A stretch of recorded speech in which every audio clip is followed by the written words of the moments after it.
The following podcast, I would say, the rawest, most realest conversation about addiction that I've had so far with Aron Fogel, who is somebody who came out and shared his story of actually going through it, the difficulties, but also the triumph of actually going through it. He explains the process. This is someone I know for a really long time. Watched him go through hell and back. And we talked about so many awesome things. But if you ever want to know what an addict thinks or feels, the experience of it, this is the podcast you want to listen to. He is now involved with a program called the AZ House, and he is about to do some really cool stuff. We talk about it in the pod. This one is just, I just finished shooting it, and I feel raw, and I feel special. It was really something special. One little note, there were some bad words being used. So if there are children around, this is parental guidance podcast. So just know that.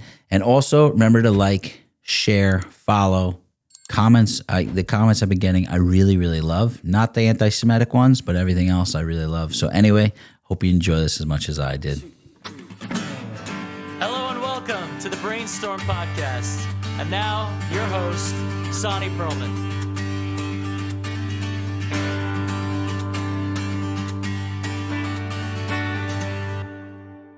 We're live. Yes, sir. Okay, tell me the story. Which story? So on the way here, obviously because of the holiday, tickets are they're like a little left. I'm coming in, obviously, I just got in yesterday, like right before Shoshana. Right. And leaving after Yom Kippur. So tickets are like 2 to 3 times the price. So I got a long layover in Warsaw in Poland. So I was like, hey, I want to get out. I want to go see things. And actually my great-grandfather, he passed away in the Warsaw ghetto. So I'm going to go to the museum. There was nothing there, by the way. There's this, that, construction, whatever. Leave it up to them. So I'm walking. I'm like, I saw that there's a kosher restaurant. Not a restaurant, a store. Excuse me, I'm sorry. I was walking to the store, and I see a guy with a yarmulke. So I don't know, maybe I'm just an idiot. I'm just like, I yell out, I'm like, hey. I'm like, what's up, Rabbi? How you doing? And this guy looks at me and goes, oh, hey, Tzaddik, how you doing? I'm like, sick. I'm like, was machst du, bro? Right. He's like, straight up, like, I'm totally trolling him. I'm like, what's up, Rabbi? How you doing?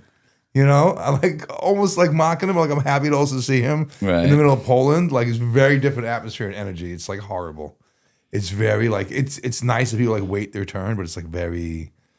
I don't want to say depressing. That's the wrong word to categorize it, but it's definitely very like calm. All right. So what happened? So he comes out the store. This kid comes out the store and he goes, "You see a friendly face. It's a big deal." You know, kid comes out the store. Goes, "I know you." I'm like, he said, "You related to something to do with the AZ House?" I'm like, "Yeah." And then the guy goes, I'm Shmuly's brother. I say, Shmuly? You can't say names. Why not? Okay. Shmuly? Don't say last names. Shmuly G. Okay, fine, go. It's just public. Okay, keep going. Keep going. Right. All right. I was nervous you're going to say his last name. Yeah. All right, keep going. Okay. So it turns out, it's the father of Shmuly G. He's like, you know my son? I'm like, yeah, he's living in my house right now. You know what I'm talking about, obviously. Yeah. It was just, he's in my house right now. He got back. He was in the AZ house. He was sober. He went back to America. He did what he did. He came back, and then he ended up, he's like, hey, I have a spare room in my house. He's like, you know, can I rent out the room from you? But like in the middle of nowhere, all the people I could have possibly have met, Shmuly's dead. That's crazy. In the middle of Warsaw. The guy was flabbergasted. He was absolutely floored. He's like, you're Aron? I'm like, yeah, I'm Aron. He's like, you're the famous Aron. Okay, so now I got you. Okay, let me ask. That was a cool story. It was. The middle of Warsaw is pretty wild. No, that's some hashgacha pratita. It happens. And you were in Warsaw just to visit? No, so I had a stopover. I it happened to be actually, they delayed the flight another couple hours. It was a 4-hour delay. So I'm like, I'm going to go into town. I'm going to do whatever. And, I had no cell service. I just walked into a store. I'm like wandering around, like looking for Wi-Fi. I just walk in the store. I'm like, hey, what's up, dude? Do you speak English, bro? He's like, yeah, I speak English. He's like, I love video games. I love music. Okay, I'm not hearing the whole story about Ross. So this is the deal. You ready? He gave me a free SIM card. He's like, Every "Here." time we can talk about anything and everything. So here's the deal. You got the free SIM card and you Free did play. Wars. He's like, here, take it. Bye. All these stories only happen to you, bro. Thank God. Okay, so first of all, the way I got you to come on or suggested you come on is I want to immediately talk about the motorcycle trip. So we're starting at the end because I want to go back. I know you for what, 20 years? How long I know you? First time I saw you was 25 years ago. First time about 24 years ago. I seen you once or twice on Avenue J with Horowitz and Rafi Hassan. Yeah. Man. Yeah. I remember Avenue J. I remember Natanya's Pizza. I'm talking like year 2000, dude. Y2K, baby. Well, could I tell you something crazy? Go ahead. This Tuesday that just happened was the last night I went to our place. I'm finally not going to our place anymore. Why? I just stopped. I'm more focused on our village here. It got too big. I don't mean to be rude. You didn't have a falling out, did you? There's no falling out. I love our place with a passion. But I will tell you that even though it was the right move, I am incredibly sad. You can imagine how long really I'm there weird. for. I'll tell you why it's weird. It's a quarter of a century. I remember we did a Shabbat meal, probably about 2001, 2002. You lived on Cortelio. And I don't understand, I don't know how I could explain to people, it wasn't people weren't shooting each other, but it was hood, bro. It was ratchet. It was rundown. Yes. You were at Cortelio near the Q line. Yeah. I forget exactly. Back there, it's all named Marlboro or something. Marlboro. I was on Marlboro Road. Yeah, Marlboro Road. Between Dorchester and Cortelio. Yeah. Like middle of nowhere. And you were our place. I do remember I went in. I came in. I was in Rabbi Aronoff's yeshiva at the Paris Academy. Right. And I remember a guy said, "I'm going to our place." I said, "What's our place?" He goes, "Oh, it's nothing." I'm like, "What do you mean?" And I walked in there. And he said, "What school are you in?" I said, "What do you mean?" He goes, "Yeah, you're not on the list." I'm like, "The list?" He's like, "Yeah, you're not on the pre-approved list of people. You can't come in there." Oh, man. And you guys wouldn't let me in there. That wasn't me. No, but there were certain yeshivas that the principals Didn't want them to come. Yeah, Rabbi Aronoff did not want anybody to come to our place. He had a thing. Like Rabbi Aronoff, he's a large character, but he was a very nice guy. But his thing was he says we do prevention, not rehabilitation. But he said it with his weird Israeli accent. He's like, we do preventions, not rehabilitations. He's like, this is, there was another school somewhere else that did rehabilitation according to him. That was like a last stop for a lot of guys. Which one? That was probably priority one. It could have been priority one. I was there for about 3 days. That wasn't for me. In priority one? Yeah. Okay. Yeah. Well, nothing was for you. What was for you? That is a fair statement. Yeah. No, also I realized I didn't have books. Like as always messed up as I was my entire life, like education was still important to me. And even now, like I never even graduated high school, but even now, like I'm still trying. Education is still a big part of my life. You know, in my head, I always think of you as the smartest, dumbest person I know. You would not be the first person to say that to me. No, I'm saying I still think now you're smart because you're actually doing it, living life. Yeah. It was annoying. It was not annoying. It was hard to watch you be so smart and live such a stupid life. If it was hard to watch, how do you think it was to live it? Well, tell me. No, I'm saying I tell people are like, you're hard to deal with. I'm like, yeah. I'm like, you deal with me for about 25 minutes a day. I'm doing it for the 16 hours I'm awake. How do you think that feels?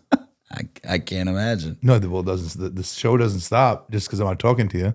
But I will tell you that you're like one of the greatest miracles I've ever seen in my life. I'm going to say that to you. Like I've watched you go to the worst pits of hell. I don't know how to say it a better way. And there was a point where a lot of people thought there was no chance. I'm assuming you were one of those people. Well, I would. It's a funny thing. It's a really funny thing. I mean, like, if you want to talk like in a physical sense, like you made it the other side. Like, I guess it's not a fair statement to say like you shouldn't have made it or someone shouldn't have. But like when people are like, "Oh, you did this and did that," if I would read you the story, all we have to do at any point in the timeline is go, "Well, yeah, I didn't wake up here."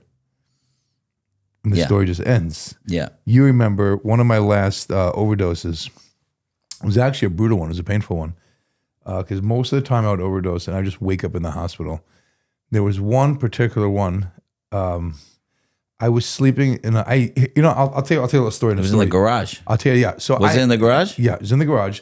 But I'll give you also a little snapshot into like real addiction, the way the mind works, and how amazingly sick and what a skew of like the processes of thinking that exist in the mind of an addict. I had come out of a detox and rehab, every single intent to go do better, whatever that meant specifically, halfway house, 3/4 house. Like I did not want to get high. And I stopped at an ATM to check out my EBT balance. And it was supposed to be like $100. And it was like $400 or $500 instead. And just like connecting the dot, there was no thought process at all. I went straight to a new neighborhood and I started smoking crack. And another 1-2 year straight run. Like there was no blink. I don't even know like how it happened. You're like, we're going to the steakhouse, and then you blink your eyes and now you're in like the dairy restaurant. You're like, no, but I was not going there. And then like I ended up in Shorty's garage. I don't want to be dramatic, but like it is what it is. Like, yeah, in the garage, I was sleeping on blankets that were soaked in urine. I had bug bites everywhere, and I was like overheating because it was the middle of the summertime, and my leg was like twice the size, and I had an infection, and I couldn't stop. There was no stopping. Like I was on a run. I had to do what I had to do in my mind and physically, emotionally, spiritually, or whatever you want to call it. Like, and that was it. It was chase the drug, go get the drug. There was nothing else at all to talk about. And then everything was backwards from there. You know, it's like, oh, your leg is swollen, you can't stand on your left leg. Okay, well then stand on your right leg more. Like there was no other equation. Like I'm going to get, you don't have money? Well, go get money. So I remember one time, this guy, Shorty, he used to collect his rent every night. What was his rent? It had to be something, like some offerings, I guess you would say. It could be 2 or 3 $1 shots of alcohol. It could be a small hit of crack. It could be anything. I had to show like, here's my rent. And he was stopping usually 12, 1, 2 in the morning. He never ever stopped in a Friday night or Shabbat day. He would go out there on the weekend and go nuts. But one day, for some reason, he decided to check in on me. It was like Saturday, around that time, Saturday night. That's what it was. And or Saturday is a weird thing. And I just woke up in the ambulance. And I remember like this, it wasn't normal. You just wake up in the hospital. And I had done dozens of times, just wake up in the hospital. And I remember thinking in my head, like, I'm going to die. 100% I'm going to die. And this is the time I ended up calling you for clothing, but it was also a big epiphany to me because I was very much convinced that I wanted to die. And I was way too cowardly to commit suicide. And I also believed in my heart. I grew up religious, and there was this prevailing thought in my mind. There's a very inherent, like a very foundational aspect of Judaism. If you take your own life, like for whatever it means in physical, verbal terms, it's a one-way ticket to hell, and there's no coming back. Right. And so I had this idea in my head, well, what if they're right? And that's why no matter what I went through, I've never killed myself. Never tried to kill yourself. Never tried to kill myself, at least not that way. And it was because... So, I mean, I remember that the amount of times I thought, I used to say like, you're like I have a cat and 9 lives. Like you were literally flirting with death over and over and over again with your drug use. And like, and I think the last week you overdosed twice. Was that, it was at at least, the last week? Yeah, the last week you like literally were 2 times. But at no point you were trying to kill yourself. So when I think about it like in a deliberate term, like a premeditated thought, absolutely not. You know, when I evaluated later on when I had gotten sober and I had time to sit in rehab and I like time to put it together, the only logical conclusion that I came to in my mind was that my actions were akin to those of someone that was trying to blot out my miserable existence and just into the abyss, just walk into the abyss. And it's confusing sometimes because, you know, I guess you can articulate pain and hurt and anger, but there are other aspects and elements there involved, coupled with also the physical and mental and spiritual drug and alcohol addiction as well. Because I have met people that were addicts that didn't have these same feelings and that level of intensity. So it's coupled together. But I do remember in that ambulance, I remember looking up at the one of the paramedics' faces, and he's like struggling with me to put a mask on my face. And my body, I was on absolute fire. I felt like the hairs burning. It was an absolute like a fire that like it's not a normal, like you put your hand in a flame. It was a different feeling. There's a burning like coming from the inside. I couldn't breathe. I needed water for some reason in such a way, like someone that hadn't drank in a week. And the guy's putting a mask on my face, and I felt like I was being choked. And I remember it like as if I was watching it from the outside, and he's yelling. He's like, help me. He's like, he's a big one. He's fighting me. Yeah. And I looked at the other guy in the back, and he's like this. He's like, he's looking at his watch. And it's very much like, oh, it was not a sad or depressed thought. He's like, oh, you're going to die, dude. I'm like, it's like, this is the end of it. And then I was like, the next thought, there was like, yeah, I don't want that. And it was a very linear, like a very base, instinctual thought. And it wasn't like out of panic. It just like, it was like kind of like an epiphany almost. It was like, oh, you do want to live. Really, in that moment. It was a very calm thought. Like when the time I actually got to the hospital, I completely there was so much surrounding it. Like we just jumped right into like one, like there's so much surrounding it. Okay, for all you wig wearers out there, this is a sponsorship by Wig Guru. Wig Guru is the solution you need for wigs slipping back when you're sick of seeing that hairline and you have to readjust your wig 20 times a night. You want to go to Wig Guru. It's wig-guru.com. They have every item you need, wig grips and wig glue, to make sure that wig always looks beautiful all night. This is an amazing product, and it's a small business by my wife. And go and support her. Put in the code Brainstorm, and you get 10% off. Now back to the episode. Well, I think that moment in my life in relation to you was so powerful because I got to a point where I was like, I'm going to love you no matter what. But anything you want for help, like I was 100% convinced that you need to go to AZ House, which we have Eric here in the background, that you had to go to AZ House. Wait, you need to detail. Eric's here hiding. We'll get Eric on another podcast. Promises. So I was convinced that the method that needs to be done is you need to go to AZ House, you need to go to Detox in Israel. I had a whole thing planned out. And my thing to you was, I'm going to love you, and I've told you this, but I'm not helping you until you say, I want the help you want to give me, and I will raise the money and figure out how to get you to that. That was the whole plan. Get you a ticket, get you over there. The second you say, and you fought me. Well, it's very interesting. Also, there's a few things that are interesting. Well, first, I remember calling you up. It's funny now because I was like, so Sonny, I peed myself. I need new underwear. And I was like, wait a second, I probably also need pants. And then I was like, yeah, I should also bring me a shirt. And each one was a separate thought. Right. And I'm like, yeah, they also need socks and shoes. And I remember you bought me like a full change of clothing. I did. You just unpacked like 20 different, 6 or 7 different things. First of all, me and you had a somewhat tenuous relationship. It was interesting. It was. I've had time to think about it also when I got sober. You were very different personalities.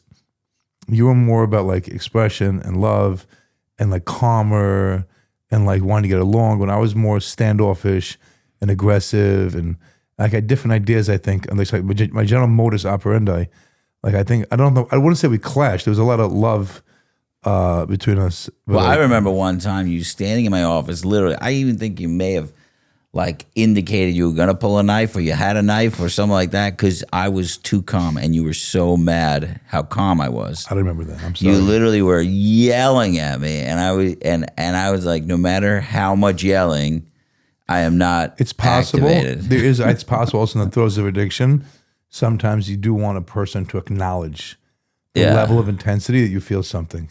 Yeah. So that I can imagine someone I might have been incensed by that.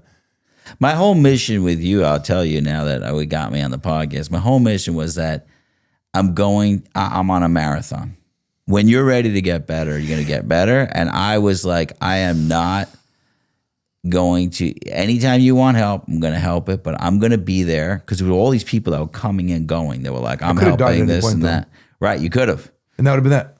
That would have been that. That's right. But everybody came into your life with like a lot of enthusiasm to come and help you. I used to watch people come in, I'm going to help them. You were very charming. So everybody wanted to try to help you for a little bit until you basically used them up. Yeah, and you burnt it. I was the only guy you couldn't burn. And the reason is that I was there for you. And when you're ready to move, we'll move. Well, why the AZ house? Why did I want the AZ house? Yeah, I'm saying, like, why do you want to send me to the AZ house? I thought Eric would be the only person who could actually. What did you know about the AZ house at that time? I knew a lot about it. I remember you were pressing for about 2 years. Times. I needed you to be.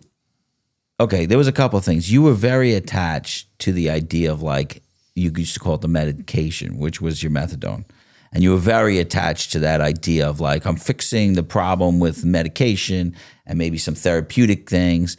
And I always, this is particular to you, you always try to think your way out of every situation. Me or most addicts? You. I'm talking about you. You're asking about you. Why AZ House for you? I'm giving you the answer. Okay. You always intellectualized everything and it was your worst enemy. Being smart was 100% your worst enemy, I always thought. So when you would go and be like, I'm going to figure it out. I figure out why I'm this problem, why it's that problem. One time you chased me around for an entire week yelling at me about the methadone. You remember that? I remember that. That was funny as hell. I remember that. Literally, wouldn't let me have conversations. That's right. You walk behind me like you don't know anything about recovery. You know nothing. Harassing me about medication. I remember that. Well, yeah, because you told me that I couldn't do it. Right. I didn't like that. You really hated it. And yet all these logic figured out. But can we just let me say why I think Eric. Okay. I'm going to say it because for you, I was 100% sure I didn't have any questions. Eric takes, he's right here, so I'm going to embarrass him. Pretend he's not here. Forget him. He's a very single-minded person. He doesn't care about your good thoughts.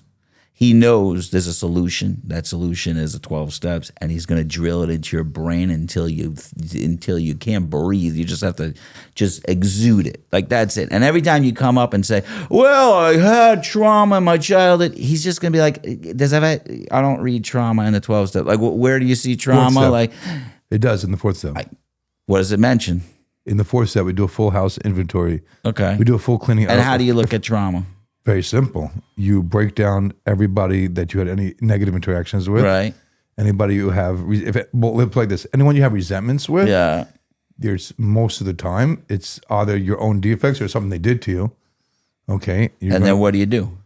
You're going to list them. Yeah. You're going to figure out what part of what they did attacked you personally, what aspect of your instincts it attacked. You're going to figure out which part of your character defects are causing you to feel that particular way about that aspect of trauma. Okay. And what you can do to be right within yourself. But you very much do deal with trauma. And then you take the trauma and you put it behind you. Is that what you do or not? No, I wouldn't say that. You sit on it and talk about the trauma forever and ever. You don't do that either. You do the 4th step and you realize where you are responsible, where you aren't responsible. What about the things that you're not responsible for? You let go of the resentments. What about the things you're not responsible for? You let it go. Are you supposed to keep the resentments or not? I would like to answer you if you let me. If you let me. All right. I would say you move backwards. It's very much a not 7 Ishma. There was one time my dad, I left my house at 15 years old. I have a 10-year relationship with my father, which now it's all the stress is gone. You know, he told me he worries about me the least out of all the kids. It was like, oh my God, it's a huge shock. You know, from the same guy that told me he used to call the morgues looking for me. And I called Eric up and I'm like, Eric, it's really difficult to just reach out to my dad. Because he said, why don't you reach out to me? So Eric's like sick. He's like, call him up, reach out, and then call me back and we could talk about it. I was like so confused. I'm like, he's like, yeah, it's great, cool, sick, trauma, awesome. Go do it and then we'll figure it out and break it down. So you have people have resentments. Well, obviously, like we're Jewish. I grew up in a Jewish community. Right. We know that there are some people that struggle with certain issues or things in the community or had negative experiences, which is fine. Okay. So yeah, of course I have resentments in that area.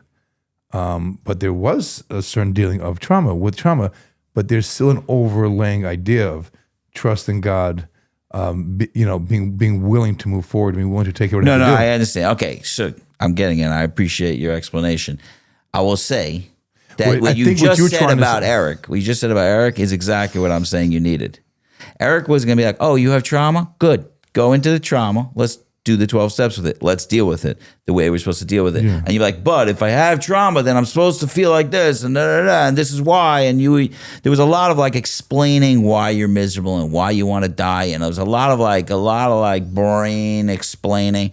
And you need someone the problem is the rehabs, they were either trying to break you down with behavioral stuff, which you were like, I'll behave until I leave. All the rehabs I know are scams. Right. And then you had the other rehabs that were like heavy I on the was therapy. that I was in, by the way, just to clarify. Yeah.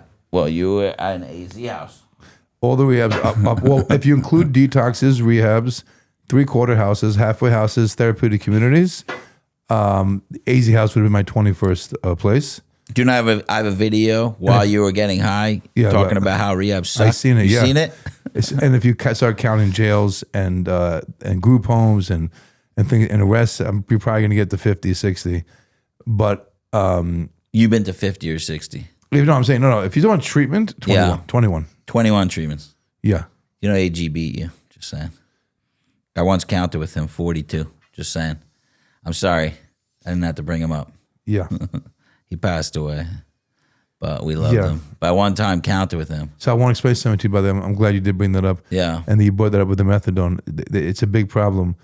Like, I understand about for myself, and it's very clear, obviously, now. The proof is in the pudding. Hindsight's 20/20. Yeah. That's what I needed to get off. Like, I'm not against them. I'm not necessarily want to talk about methadone, but it's a very big reason. 99% of people do not ever get off it. It's a lifelong issue. And I didn't want to get off it. And by the way, for the record, I suffered, and this is why I think you're trying to get out with the trauma thing and the moving backwards, like I was talking about before, the not seven Ishma. I suffered a tremendous amount when I got off the methadone. It's an absolutely horrid experience. I was absolutely, without exaggerating, I was convinced that I was dying. Many, many nights I would pray to God to die. I didn't want to kill myself, but I was like, God, I made it this far. I can't deal with it. I don't want to go back. I don't want to get high. I want you. They should call my father up and they should tell my dad, listen, he really tried. His heart gave out. He couldn't make it. He made it to Israel. He's trying to do the right thing and he's gone. And that's what I wanted. But it's not, I don't think it's unique to Eric. Like, I love him and I owe him everything. But I don't think it's unique to Eric. I think it's an idea that he learned from somebody else. That what? This idea that, like, that you want to stay sober and you think you're dying. It's very normal, and especially in the addiction, in the addict's world, to go find the treatment for it. A bag of heroin, a handful of oxys, a dose of methadone would have cured me in moments. Yeah. What I suffered for 9 to 12 months in a physical way, my eyes hurt, my head hurt, my arms hurt, I had nerve pain that wouldn't stop. I mean, I was in the bathroom 12, 13 times a day. Everything was breaking down. I couldn't walk. I'd wake up crying. I'd wake up, I had vivid dreams where I thought I was somewhere else. I thought I needed to be in a psych ward. I couldn't tell if my dream or where I woke up was real. I didn't know which was, I didn't know what was going on. I wanted to pull my eyes out of my head. But like, I knew one thing. This was it. If I died, I died. This idea there was no going backwards. And the only thing different is that they took the time and patience. It was born out of altruistic motives. That's all that was. There was nothing unique there. There's all that was. And that that is unique. You know that. Well, okay. Let me rephrase that. I apologize. You're right. So the aspect of the AZ house being free, the aspect of that, the gratitude is inherently ingrained in your experience in the AZ house, and that you have to get back, and the attention and time that they take to sit there with you. Those are the recipes. Everybody knows about the 12 steps, but not everybody has a free place to go to, and not everybody has staff that will sit there. I literally tortured Eric. I remember it. I remember this. I tortured him, and I tortured him. Eric told me. No, I'll tell you why I tortured him. I wanted to get better, and I needed to be sold on certain ideas. I needed to buy them badly. I didn't give up. I did not give a fuck. I was in a group of guys who would roll their eyes and make sounds every time I'd come to group. And I'd open the book and I'd look at Eric and I'd say, explain the second step to me again. Explain to me how this works.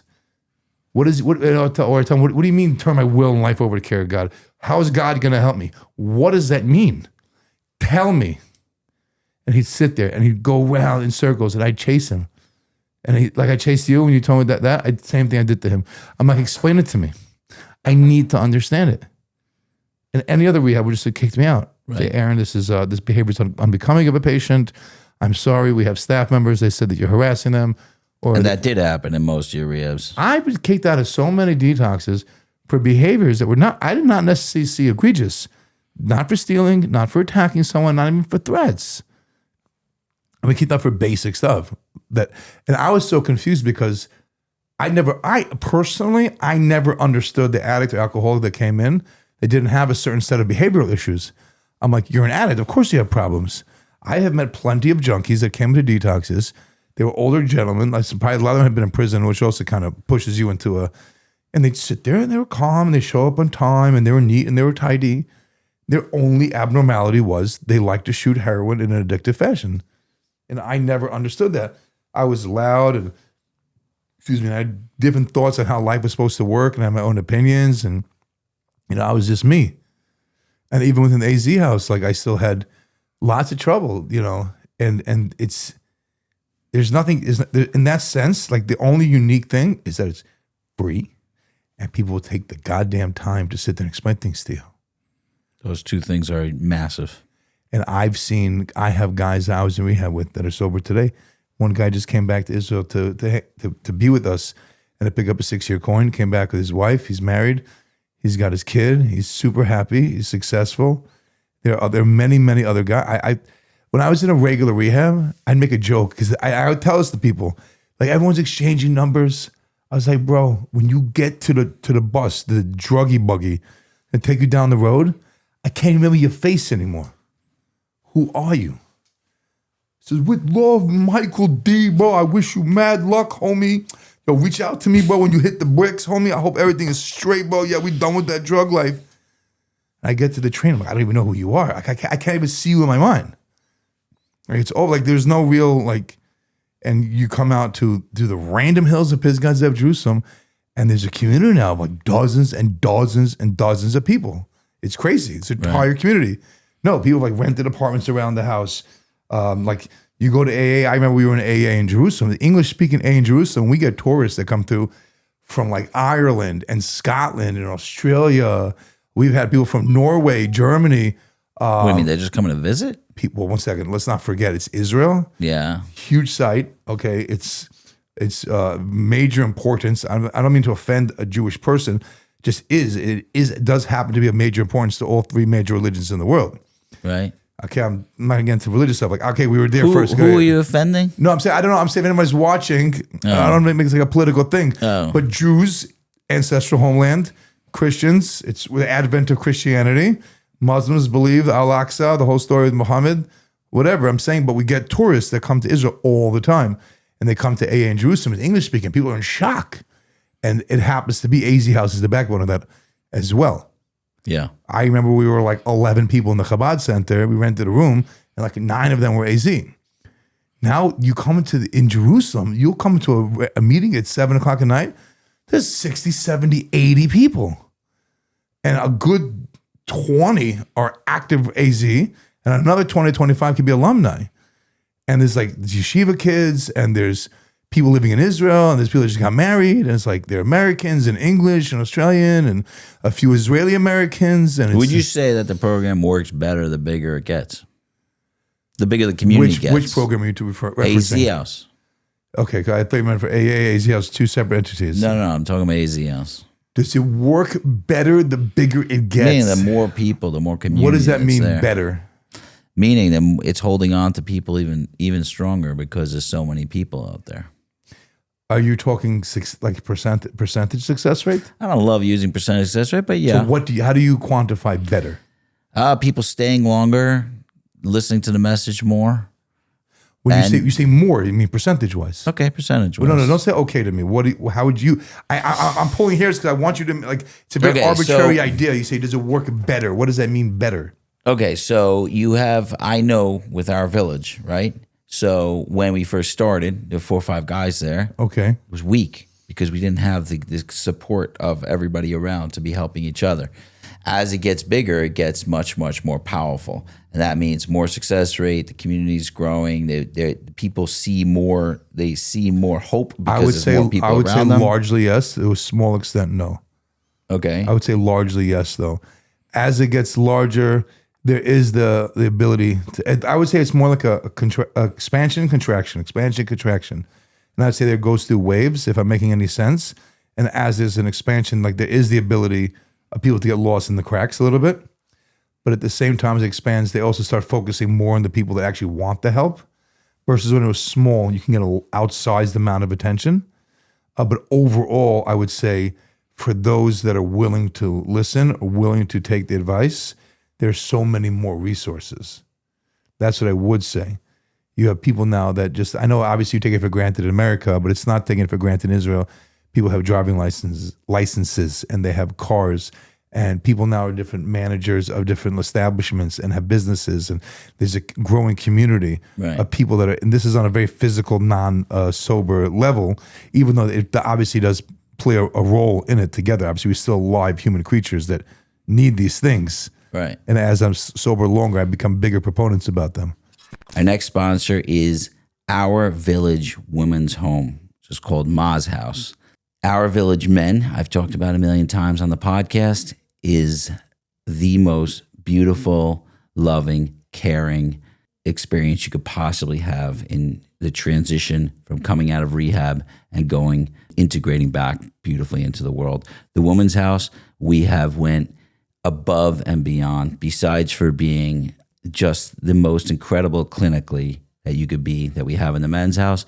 It also is absolutely beautiful. You're never going to find a place that's more loving, more caring, and more supportive than Our Village Women's Home. So if you have a loved one who needs help, if you need help, reach out to Our Village Women's Home. You could go on the ourvillageny.org website and reach out and tell them you need some help, and you're going to get it. Enjoy. We need to sleep. We need to try to eat healthy. We need to. Okay, so I want to take you back. Could I reverse? Shoot. We went straight in the middle of the chaos. No. You're rock bottom. Go. You're right in the middle. Anything you want. So what, for a parent out there listening, for kids that are about to start struggling, for the people that have no idea where you've been, meaning they have a kid smoking on Shabbos and they're panicking. What I'm saying is what happened to you? What went wrong? That's a very loaded question, but I don't know the other way. What happened? I'm sorry to do this to you when you say what went wrong, in what capacity? Well, because I'll tell you why I'm asking. I'll tell you why I'm asking. Because I've met alcoholics that came from very upper middle class backgrounds, 2 parents, loving, and they drank like alcoholics and they shot heroin like drug addicts. I mean, this is one of my I don't know if I want to get into it, but in the 12 steps, the belief is that there really is no reason. You're just an alcoholic. You have an allergy to alcohol. Well, I have met people like that. Right. I will tell you this before you continue, not to interrupt you. I will tell you this. Yes, I had a lot of issues, and I can tell you all about it. I have no problem getting into anything. But I will say, though, as soon as I smoked the joint, it was a very, very immediate, powerful, clear thought in my mind. This is where I need to be. Yeah. So there was no... Well, if you want to get into my belief side, because I've met thousands of addicts, I don't love going into the reason people people got there because I think it's not so relevant in terms of the solution. Well, as far But as solutions I concerned, have- it's almost irrelevant. It's pretty irrelevant. But that being said, I have met thousands of addicts, and overwhelmingly, every single one of them has an incredibly traumatic past. Overwhelmingly. it's So to not- take it out of the equation completely, I just don't It's buy not it. a good raya. It's not a good raya because there's plenty of people who do have traumatic pasts that don't And they're become fine. addicts. So what I believe, I understand that. I don't think traumatic past causes No, it addiction. doesn't. What I will say is that I have found that there are two things, and I don't know if I want to go into like what causes addiction, but I will say my point, which is that every addict that I know has a mix between a personality that is an addict and a trauma mix. You think it's and they go activated? together. Together they They have addictive personality, potentially been an addict, they have a gene, and it gets activated by the traumatic There are event. many people with addictive personalities with fairly good childhoods, and they actually make it through life with a small amount of addiction. So I would say I have to agree with you that in Yeah. the sense that there are some people, and I admit this is purely speculative, not scientific. I don't speak for AZ House in this matter. I don't speak for AA in this regard. But I have met people who, to me, was very clear that they were using drugs and alcohol to escape from a particularly traumatic event. I have met those people. And like I don't know if that's related, but it does talk about it in the AA Big Book. They do make a difference between a hard drinker, a problem drinker, and a true alcoholic. Right. There are people that says that they'll go through a period of drinking and they can stop. You go to college, you party hard 4 years. You're like, It's actually the majority of people. right. They get drunk every night. Some guys get in fights, get locked up, go to jail. I even have DUI. Say, okay, I'm 22 now. That was too much. Stop. There are people like that. Then you got a lot of people. I was in a V with guys, couldn't understand it for the life of me. They literally spent the whole year smoking heroin or sniffing heroin for a whole year, popping Xanax. And then daddy called them up, said, hey, come back to New York. I have a shidduch for you, and you're joining the family business. Maybe some of these guys went to a detox for a week or two. Some didn't. They moved on with their life. Like it was another moment. Like I knew I was messed up. Like how do they do that? Right. And then you have the true alcoholic. But once it starts, you cannot stop. You failed to control your drinking. You're powerless over your alcohol. You're powerless over your using. Right. So at that being said, so I have met people that had a traumatic event and they just keep drinking or using to escape that. And then I also have met people that had a relatively okay childhood. And here's an example. Like my brothers grew up in the same house as me. Like how come we don't all turn out the same? How did 3 kids grow up in the same house? Right. My explanation is that you were born with a personality, and there you go. So you're born it's an addict. the mix. Yes. So I know guys that literally, I had 2 friends, they grew up sleeping in the bathtub while their mother smoked crack, and her mother get beat by her pimps. And like they had different experiences in life, but they literally holding each other in the same bathtub. Right. So how did they have 2 different, how does that manifest in 2 different ways? Completely different, unique ways. Yeah. So your answer is that there was something else in there. Yeah. Now, here's a better question for you. How much trauma do you need to activate that?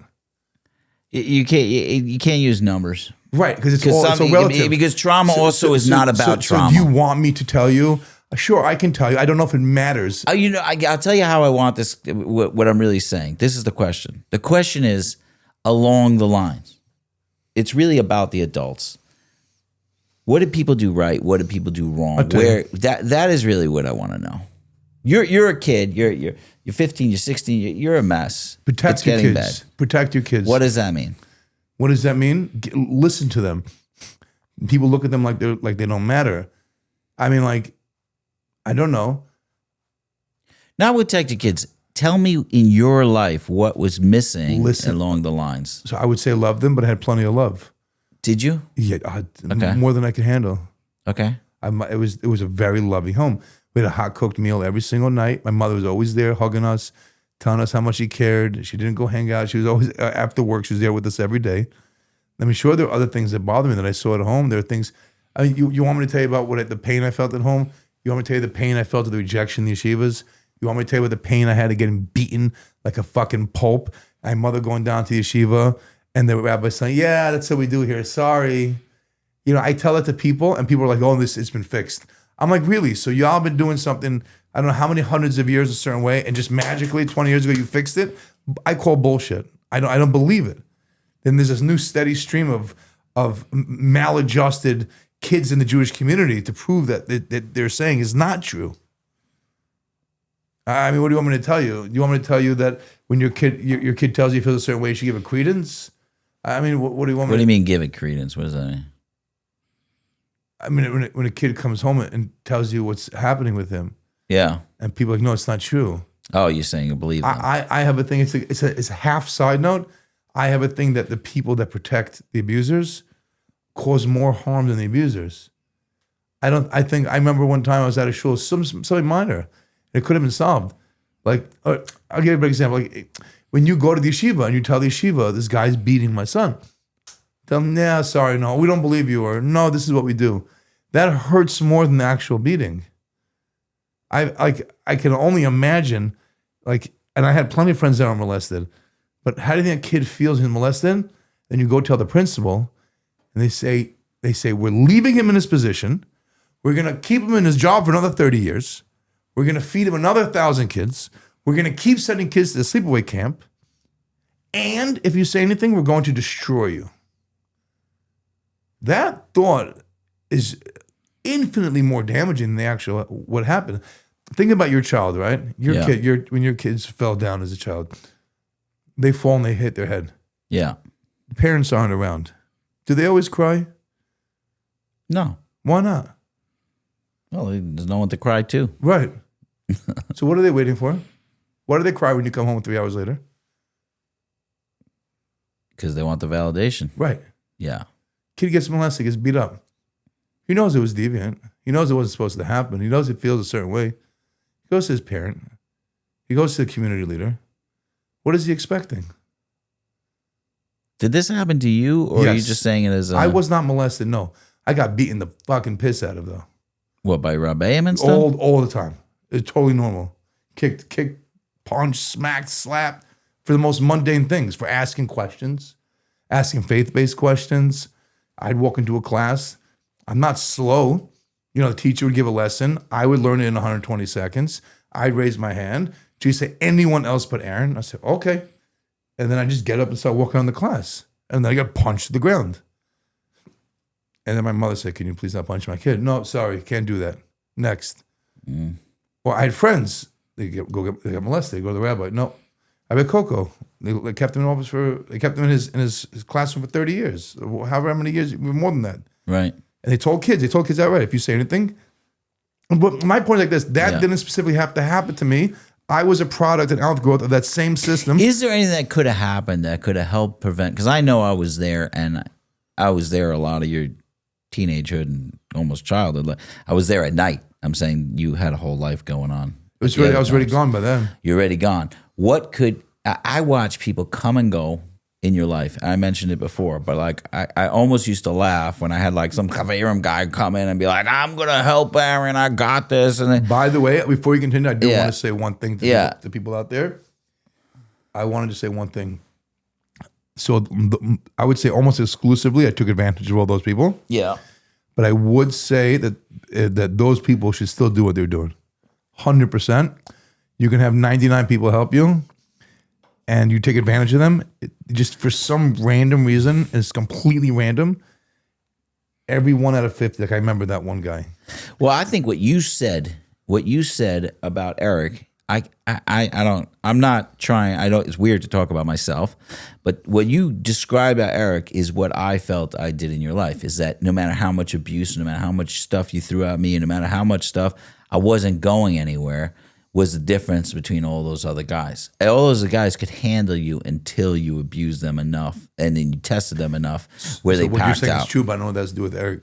I'm just saying, you described Eric as someone who, no matter how much you gave him, he hung in there and it was free and he stuck with you. I said more than that, though. I know, but I'm saying that idea was what differentiated me from all the other people who were coming in and going. They were all expecting something from you, and I was expecting nothing from What's not fair to you is, Yeah. at the time I got to AZ House, I was essentially trying to drop the proverbial rock. With you, I was holding on to it very much. you. Yes. So that's Oh, why- yeah, I definitely think I had it worse. No, at that point, you were you were ready to go. That was the first time I've seen you in your life that you said, because many times I was involved and you go in different programs and stuff like that. That was the first time I've ever seen in your life that you were like, I want to get better. Now, that doesn't mean you were in for hell. I remember when you went to Bayit Cham. You went to Bayit Cham? Yeah, detox up north in the Coyote. Even them, I want to say, I was so impressed with what happened when they kicked you out for like 2-3 days or whatever it was. You heard about that? Yeah, you were talking to me on the phone. And they were yelling at me. They were tell the story if you can. Okay, so in Israel, it's so weird. And I'm sure you guys think like it's difficult for Americans or Anglos, as we call them at least, to like adjust in Israel. In America, things have a very set way of doing things. Like I'm sure you can imagine when you're in a detox, it's a treatment facility. It's a rehabilitation. It's a treatment facility. Excuse me. It's a medical facility. So when they'll say to you, hey, medication's at 7 a.m., that means medication's at 7 a.m. So like if the nurse needs an extra 5 minutes, they'll say, excuse me, gentlemen, give me 5 more minutes. And everyone like lines up. And it's like in this very specific unsaid rules. Nobody's business what you were taking. So the guy behind you in line, he'll step back 4 or 5 feet. Like if you get too close to somebody in line, so you're my man. Right. You fucking see me here, bro? You want to get out of my face? Okay. Like it's very understood. It never even gets to that. It's very rare. Like it's understood. You need to respect people's personal space. So like you get to Israel, it's a real free for all. You're like, I'm in the office. And I'm like, well, first of all, I'll tell you a funny story, like on the same vein. Like I get there, I'm like, what time is medication? And they're like, oh, it's at 8 o'clock. So I'm out of my mind, okay, at this point. Like I just got to Israel. I double dosed on methadone. I'm popping Klonopins. I'm drinking on the plane. I am scared, like beyond my wits, you can't imagine. Because like the biggest fear for an addict, like you could throw him in a cave with a bunch of lines. Like he looks in his pocket, like, okay, I got my drugs, like it's gonna be okay. God, can you help me with the lions? Like I got the drugs, so I'm good. Right. You got the drugs. It's like the fear that I felt, the pit in my stomach, indescribable. Like that was really like a letting go aspect already. So I'm in detox. I'm like 8 o'clock. I'm standing by the door. I'm knocking. I'm like, no one's there. 8:05, 8:10. I'm like, what's going on here? I come downstairs. I go to the counselor. I'm like, אחי, איזה זמן זה טיפול? זה כבר 8:10, אחי, נו? I'm like, bro, where's the drug?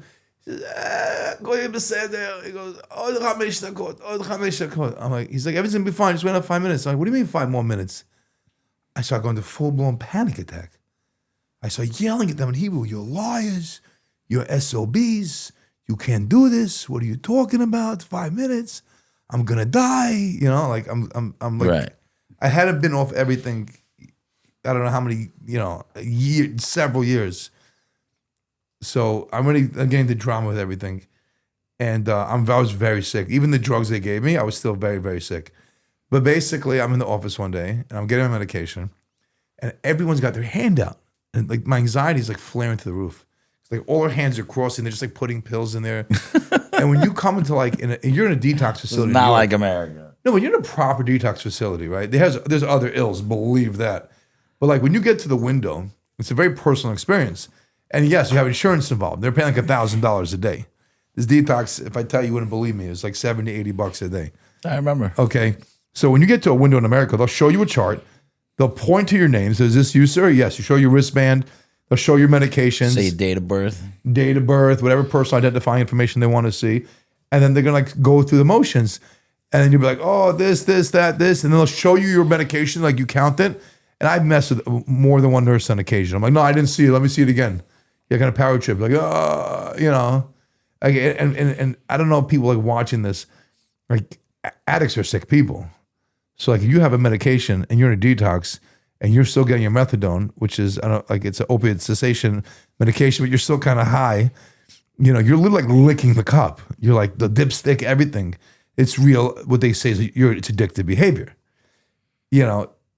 Were they giving you methadone there? No. That was what they did. That was my favorite thing. So technically, hypothetically speaking, not hypothetically, it'd be illegal in America. Illegal. Yeah. But I had gone to so many programs in America. I ended up in a place on Gouverneur Street and Lower East Side called Sukasa, which is meant for like a slow detox. Essentially, like anyone that knows about methadone, it does take, I don't know, 6 months to 2 years to really get off. Right. So you're doing it inpatient. And I just want to make a point that most people at some point in that 6 months to 2 years of getting off, something too dramatic happens in their life and they up it again and they start again. The process just goes forever. So the problems like this is two problems. The main problem is it's so easy. Like I remember one time when my mother passed away, I was trying to come down. I went from 150 to 65. It took me, I forgot exactly, it was like a year or something, maybe a year and a half. When I decided to reverse that, I did that in like a month or two. You could just walk in there. Like the system is messed up. You know, like I was on 140 to 150 milligrams. In Israel, like the highest you can be on is 120. You have to be dying from cancer to get special. Right. But you can get 150. I've met people on like 200, 250 in New York. Yeah. You just walk into the office. And by the way, this is a lot of like addiction services are money based. Like they want to keep, they have a reason to keep you there. It pumps up their numbers. So I've had guys like on 250. Like medically, again, this is very anecdotal. This is my perspective, my personal opinion. I've noticed for myself and many others that didn't have some special metabolic issue. The sweet spot in methadone was like 60 to 80, 60 to 90 milligrams was enough to hold somebody. I don't think there's any sweet spot. I hate methadone still with a passion. No, but I've noticed that. No, I believe it has a role in society. That's my personal. I don't. I wish it would I do. disappear. I disagree with you wholeheartedly. I know. And you're talking to a guy that got off it. I know. And I still believe it has a role. I'm surprised that you still. Listen. Well, I'll back it up. It's very simple. Yeah. Very simple. The next sponsor is the person who made this studio beautiful. Designs by Chaiky is Chaiky Aron. She is an interior decorator, and she'll work with any budget. She is so creative, so thoughtful. I told her all these things I wanted here. She made sure that she got everything. She got it done fast. She did it with so much care, so much attention to detail. If you want to make your house, your podcast studio, even one room beautiful, get in touch with her on Instagram. It's Designs by Chaiky. You won't regret it. Understand this. The overwhelming majority of drug addicts and even more overwhelming opiate addicts are never going to get sober. They spread HIV. They commit assaults. They rob people. They're a high driver of crime. Giving them their methadone is a method of pacification. It is a method of a basic stabilization for these people. Many of them, specifically people like me, decided to turn their efforts and energy in their addiction to add other drugs into the mix, thereby increasing that feeling several-fold, and turned their addictive tendencies and behaviors to other drugs. Like it freed up my time and I could become an avid crack addict. Right. That was a fantastic venture I decided to explore. You said that you're journeying to France or something. Yeah. Now that, one second, it was my vocation. I was a full-time heroin addict. Well, somebody said, don't worry, we're going to take care of this business for you. I said, sick, great. I'm going to turn my attention to acquiring Xanax and crack cocaine on a very frequent intervals. Right. And that's what I did. But the fact remains, my experience with methadone and every person I dealt with is at best it's a stalling method for the same exact amount of chaos. That has been my experience. No. There are people that tell me that they know people that have been on it and it's helped and they've gotten back. Guys get up the street. I've seen guys get up the street. I've seen guys get placed in little studios. They stick them in a little studio somewhere in Manhattan. They get them up the street. It helps also. Don't forget something. These people like I just haven't met these people. Maybe you've met more. I was in a methadone clinic for 14 years. So of course I met these people. I've been at their apartments. I've seen them. I've seen guys, and I never understood it. Guys came to the methadone clinic every day, showered with clean clothing. Right before I came to Israel, I had a Puerto Rican friend. I also believe that people could be fine. I really believe that. I don't believe that. I believe that about everybody. I don't believe that. Well, I believed it about you. Yeah, but I almost wasn't though. I literally was dying. That's true. I like literally the hand of Providence was like, not this time, not this time. But the solution was not methadone, and for me, methadone is a confusing experience for someone who thinks that they found the solution and it's not the solution. I think that for people that are chronic relapsers, like I mean, it would be nice. It would be nice if every diabetic would go to the gym 5 days a week and stop drinking sodas and stop eating high fructose corn syrup and start eating, chicken and sweet potatoes and roasted vegetables and steaks. But they don't. Like a lot of diabetics do not need insulin or other medications. Like there are avenues that they can slowly reduce their dependence on their medications and get into a healthy lifestyle. But it exists because they're not going to do it. It would be nice if everybody had, I don't know. I hear your point. I'm just saying like So what happened at Baycham? I hear you. Baycham, no, that's my personal opinion. As someone that's seen it, that these people are going to be released into society to spread AIDS and crime. I just don't like. I don't like half measures. I like things. Well, to half be, measures avail to nothing. Who said that? What is it? Half measures. No, what's that? No. Half measures is from AA. Oh, right. That's AA. Okay. A very, very, very big half measures avail to nothing. Oh, okay. Yes, I've heard that many Stood times. at the turning point. Right. I'm very AA in that thinking, and that's why I'm anti-methadone. Apparently not. I'm sorry. No, I've heard that line before. I just didn't realize it was AA. Yeah. Remember you heard it at AA meeting? I've heard it many times. I just thought you were quoting someone. Yeah. Yeah, it's my guy, Confucius Levitz. What's it called?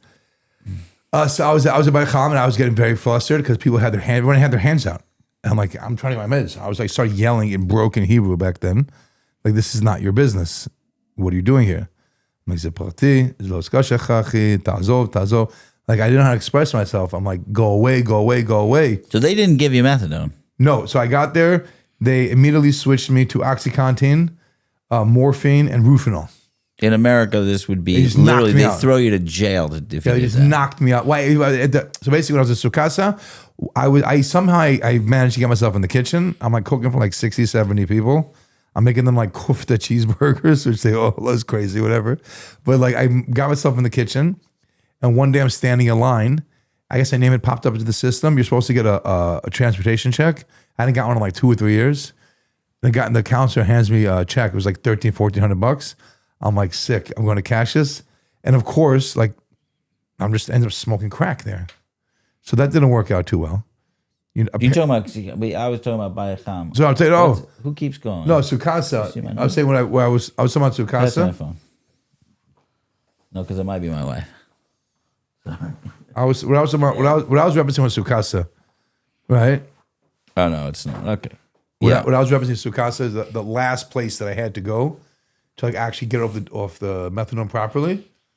Because you're not going to get off in the street. It's very rare. Yeah, but Atsukasa did nothing. But they don't do anything. It's a warehousing facility. Right. And they just give you less every day. Right. Every few days. And then like if you blink the wrong way, they'll just jump you up. You can jump up in 2 days, but it took you a month to get off. Right. So I ended up smoking crack in a facility. Turns out drug rehabs frown from that sort of behavior. They don't like it. They didn't like it. No, they didn't like the crack smoking. So they kicked me out. Right. So when I was in America, it's completely illegal. I mean, in Israel, in Baycham, is that they started giving OxyContin, morphine, and Rufinol. So here's the problem, though. And I don't know how to explain this scientifically. I don't know how to. It just was not hitting the brain the same way. It didn't. The receptors, the opiate receptors meant. Yeah, but it's easier to get off of those things. I understand that, but I was in. The fact is there was two realities are existing. I was passing out everywhere. So it looked like that I was getting what I needed. But I was in severe dying. It just wouldn't stop the pain. Right. And the uncomfortability just wouldn't end. And I was literally on the door pounding every day, yelling at the top of my lungs, give me more, give me more. And they're Israelis, so they yell back with me, you know? and no, I'm serious. I'm having shouting matches. Happens to be, I love the people there. They're amazing people there. I love the patients. I have told people the story when they kicked you out, and then they would just bring you your meds on the street. What happened was one day that everyone had their hands out. A guy kept touching me, and I kept saying broken Hebrew. It's the wrong word. I said, "Don't touch me." He kept touching me, and I ended up slamming into a refrigerator. The counselor's like, "That's it, you're done." She's like, walked outside with me. At the door, I pushed the door. It hit her elbow. They locked me outside. And in true Israeli fashion, I said, "What about my medication?" And then I said, "Oh, Leah's gonna bring it to you." I said, "Okay, I'll just wait." And then like a half hour later, I'm like, "Where's Leah?" He said, "Oh, he went home." I'm sitting in the street. It's like 11, 12 o'clock at night. I'm yelling at the top of my lungs in Hebrew. I understand if you're scared, you have a problem with me. I'm like, that's fine. I said, I drank methadone for 14 years. I said, if you don't get my medication, I said, I'm going to be dead tomorrow morning. I'm in the street repeating the same sentence over and over again, screaming at the top of my lungs. And in true fashion, I said, and I see a light flicker on, the window slide open, and a bag fly out. And in true addict fashion, as soon as they came out, I said, okay, thank you. And I ended up sleeping outside. I didn't give a fuck. I know it sounds weird. I was so comfortable with it. I had my book. I'm sitting in this, by the way, if anybody that knows me, I was reading the history of Jerusalem and its wars and the history of Israel, like lying on the sidewalk, smoking cigarettes, popping my drugs. Like, Right. That's what I did, And I didn't care. They thought they were punishing me. I just didn't have medication. I told them when I got back in, I said, if only you knew to take my book from me. Then I would have been in trouble. But they were giving you, but you end up going back in. No, so what happened was, Leah came up to me one day, and he's like, he's like, this place is not for you. You're not going to stay here. And I looked at my bro. What are you talking about? I have to. And he's like, okay, we'll see. And then Rachamim came by, and Rachamim, he looked at me. He goes, I trust you. Come. He told Leah, don't. Like, it's very Israeli. Like, you think there's like a proper power structure, and like there's a proper like protocol for things. It's very like how people feel. Right. He's like, are you going to take responsibility? Like, what does that even mean? He's like, yeah, I think I know. He's like, okay. I'm like, fine. He's like, come inside. And that was it. That was it. And now today, they love me to pieces. Okay, I have a personal question to ask you. You know me 25 years. 25 years. About. You better say close to yours. We're gonna say 25 years. Why do you still call me Sonny? My name is Sonny. Do you not know this? Can I be honest with you? Yeah, please. Do you really want me to answer? Yes. Why do you call me Sonny? You're the only person I ever met who has stuck with the wrong name for 25 years. So I'll tell you, if you unadulterated, you want me to answer? Yeah, let me hear. I don't give a fuck. It makes no fucking difference to me. Hey, I'll call you white t-shirt. Like I call you rabbi. I call people like douchebag. I call this guy. Did you not know my name was Sonny? It made no difference to me. I want to explain something to you. I remember, I'm good with languages. Yeah. I remember languages. I'm fantastic with history, dates. I can give you this whole, I can spit off information. Names, can't do it. They don't mean nothing to me, names. It's only in sobriety that I learned that it's not nice if a person asks you to call them a certain thing, that you should call them that. No, you could keep calling me Sonny. I'm just wondering if there's a reason. It took me 3 years of sobriety to learn. When I'm calling a guy, the guy came to the Z house. I said, what school do you go to? He told me the school. I said, what street? He goes, Elmwood. I said, how do you get there? He goes, I don't know. I said, what do you mean, fucking you don't know? You don't get there. You're going there for 5 years, you know how you got to school? What block was it on? So now every time I tell him his name was Elmwood. I said, what up, Elmwood? He's like, yo, please stop calling me that. That's not my name. It took me 3 years to be like, okay, it's probably not nice. Let me call him by your real name. I remember people's names. Gotcha. You're Belgium, you're Brooklyn, you're this, you're that. I just love it. It was Sonny, that's why I call you Sonny. Yeah, forever. I don't know, like the Goodfellas. It's Sonny from the Sano. Ah, no, that was Sonny from like Goodfellas. Oh, okay. Sonny. You got a sunny disposition. I never corrected you because I just think it's hilarious. You have bigger fish to fry. Yeah, I just think it's You're hilarious. like, Aaron, please don't smoke crack in the bathroom. Can I ask you a personal question? Yeah, go Did for you it. know I was smoking crack in the bathroom? Everything. And why did you say anything to me? Because it was nothing else to do for you. I just knew you needed a place to be for 4 hours a night. But I'm saying, and we were loving Here's you. my question to you. Not that it was, and if you tell me that it was, I would disagree with it. And obviously the proof is in the pudding that you're inclined to agree with me. But I would hear other people like, oh, it endangers other people that come there. There is something to that. I will say. By the way, for the record, I was not sharing my crack, so it didn't was endanger anybody. Helpful. No, I will tell you.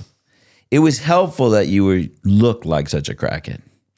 I'll tell you why. To the other guys. Yeah, to the other guys. Cautionary tale. Yeah, because it was not. No, I'm saying it was helpful because if you look like them and they were like, hey, you want to share some crack? And they'd be like, oh, maybe I could try. But they were like, I don't want to be that. Let the record reflect. Yes. At no point in time did I ever have intention or thought to share my crack.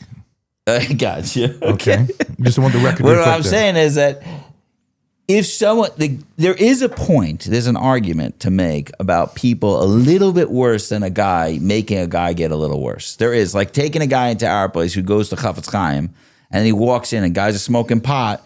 he's gonna start smoking pot. It's gonna happen. I would say the community probably agrees with you. I'm not 100% sold on that idea. No, I'm saying I still do it. I still have There wouldn't everybody be there. much beat on him. Like he's looking for something already. I'm saying there's a point. There's a point. Okay, I'm asking. But I don't think when a guy's nodding out in the smoking room with like cigarette burns on his chest because he keeps nodding out. Chaim used to yell at me, bro. Right. Chaim used to give me a hard time. Right, but I love that Chaim. guy who's got like a slice of pizza like dripping off, and like I don't Who are you think talking about, Sonny? it could be partially you. It's a mixture, Who are you a talking about? conglomerate of guys. You definitely.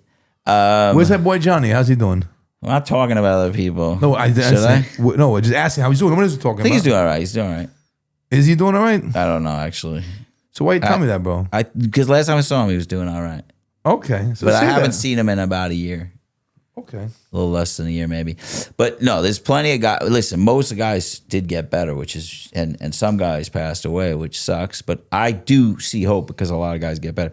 What I'm saying is that idea of watching you, I never saw you and a couple other people that have been there. You know, it's so crazy. Be a very bad influence. We think we're so slick, you know. Yeah. Excuse me. It's so funny. So like you knew like exactly what I was doing in the Every bathroom. time. Dude, you look. I was surprised you weren't doing crack at all times. Like, Well, you went to the bathroom was Well, like it was a polite full-time, of you. It was a full-time venture. But I know, but I'm saying like, It was you li- come out, you take 7 slices of it. You the only fat crackhead. What was the deal with that? You just got fatter and fatter. So You should be losing weight. well, there's two things to that. Well, first the methadone. Right. The methadone is a big part of that, and then access to food. Yeah. Because it's funny you say that when I was Dude, our biggest problem with you in our place was you would touch all the food when you were like high as a guy. You just touch all the food, and people are like, I'm not touching that food. This guy's disgusting. He smells like piss. He's touching all the food. I don't want to touch it. That was our biggest problem. We literally were like, nowadays I don't touch other people's food, that's nice. but I do get shit from Eric. I'll be like eating my like food, and like you want to fork. Yeah. So I'm sorry, I have to say this. It's no connotation. I'm not being prejudiced or racist. Yeah. But there was in Binyan Klal in Jerusalem, they had some convention or something with Indians. I just seen it. I don't mean nothing by it. It's a lot of cultures eat with their hands. Yeah. This guy took like a scoop of rice and like sauce and he ate it. I was like, okay, whatever, right? It's not I don't know the culture. I don't want to be insensitive. It's his business. Where did I start dying? He picked it up and he put it in his friend's mouth. I was like, what are you doing, dude? I was like, he's like, here. He's like, eat. He's like feeding the guy. I was like, what are you doing, bro? Relax. That's No, amazing. Eric's like, I'll be at his house. He's like, I see a piece of steak. He pick it up. He's like, he sits with the fork with a stupid smile on his face. Like, It's a you want fork. one? It's true. He's like, he's like, I'm like, relax, bro. I'm like, you ever ate with the Bedouins? Listen, I did, but you were disgusting, bro. When you were Thank you. deep in, that was our biggest problem. Literally, he goes to the bathroom. I have a thing, in our place, I cut the top and the bottom of the bathroom doors open. Yeah. Oh yeah. There's no reason for it. The guy who put the doors in, they're regular wooden doors. Right. I'm like, listen, you're almost done, but just do me a favor. Could you cut the bottom and the top off? He's Okay. like, why? It's a perfectly normal door, like because it's different rooms. I'm like, I need to know what's going on inside. yeah, So I see the feet. First of all, feet are in the wrong direction. You can't be facing the toilet It's and being there for 20 minutes. It's something insidious about it. It's something insidious about it. Even till today, when I think about it, like it does something to the body physically. It never leaves you. What? It's like you could forget about like what heroin's like, Xanax, benzodiazepines, alcohol, many different types. Some of the crack cocaine specifically, when you start to actually visualize in a very real way, it causes like a physical reaction. Like I feel it. You feel it. Yeah. Somebody's burning the wrong way. Like it doesn't leave the mind. It's very powerful. It's horrible. It's horrible. But back to what you were saying about the parents earlier. Like I wish I could give you something concrete, but I would tell you, and it sounds odd. And it is a funny thing though. I put it like this. I don't know how to express this. It's an ongoing journey with like everything else in life. I was very much against this idea that like love conquers all. Yeah. Are you? I want to get into it. I'm trying Yeah. to preface it the right way, and I want to choose my words carefully. I'm also like seriously You're jet-lagged. messing with the love guy. So I understand Just that. I don't subscribe to it the way you do. But also I didn't sleep for like the last couple of days. I've been traveling. I wish I could have more coherent thoughts and articulate myself better. Yeah. But I will say like this: I am starting to see that there's a certain there's a certain group of people that very much crave and need the love and affirmation, and it does do something. I will be masculine. I will admit that like there is a certain power in like loving somebody and being positive with them, and it does encourage them. I will, but I don't think that's always the answer all the time. And I do see, especially in a younger generation, that they expect love, love, love instead of criticism. I'm sure it exists a healthy There can way. be plenty of criticism in love. I understand that. I agree with you. Got no issue with No, that. but there's a thing like love me, love me, love me. I look at it as like a weird phenomena. No, that's different. They're saying gimme. Maybe. Okay. Loving someone just means you believe in them. You got their back. You're not going to give up on them. Doesn't mean you don't say to them, "Hey, you got to fix this. So You got to I've do this." learned I like had that. to soften my stance. But I would tell you, any person I know who's better today, the reason is that somebody cared about them. That's it. I think It's we all the have reason. someone that cares about us. I don't think No, that's we don't. No, we don't, because they give up on us and they walk the other way. And every other rehab you went to that was not the AZ house said, "Get the F out." I still have people that cared about me. It wasn't enough. Eric showed you enough. The staff there showed you enough. I'm I telling also you. had that what you're saying is 100% true, but I also had enough desire to stick around. There's a guy in the house who Why'd just, you stick around? So I just want to say there's a guy in the house who just did what my intrusive thoughts were telling me. So there's a phenomena, and I don't know where you're going to pull on this up, in sobriety, especially for me, was probably lasted 2 to 3 years. Some people, it might be a month, 2 months. There was this very strong drive and voice in my head. It was very clear. I would say, Aron, hit the fuck it button. Destroy your life. And like, I don't think I can explain this to a parent or somebody that's not an addict. And it's a very hard phenomenon. People, like, they don't understand it.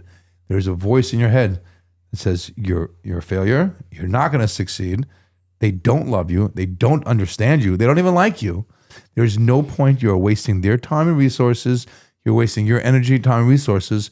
You need to stop now. Mm-hmm. There's a very clear, articulated thought in my mind that said, go back to America, go get high. And then you start coming up with all these ideas like, well, I don't want to suffer as much as I did. So I had a plan. My grandmaster plan was to go back in the methadone clinic, I'm going to go to a homeless shelter, and then I was going to go get a free Section 8 apartment.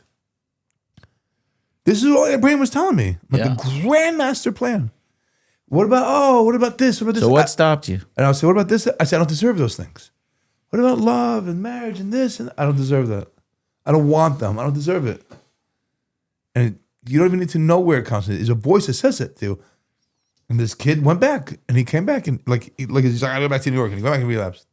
Every time. Sorry. You know, I mean, Yeah. Why did I stay? Because I think Eric and they said, somebody's impressed upon me that like your thoughts are probably not true. And I also had a good sponsor, a very good sponsor. It was like, if you want to do what you want to do whatever you want to do, but make sure you do it in the right way. So I was told, and I fought it. And I don't know, there was one idea that I adopted, one idea, that if I find myself in constant conflict with Eric, and I find myself in constant conflict with my sponsor, I just for my own safety and my own thing, I just will go ahead and assume that I'm wrong. That's a very, very good idea. So when every time, I talk to him nowadays. There are things that we have like different ideas about things and different opinions and things we don't agree on. But if I find myself in specific conflict, like when I was chasing with that methadone story, and I keep bumping heads about it, I'm just going to assume that I'm wrong. Right.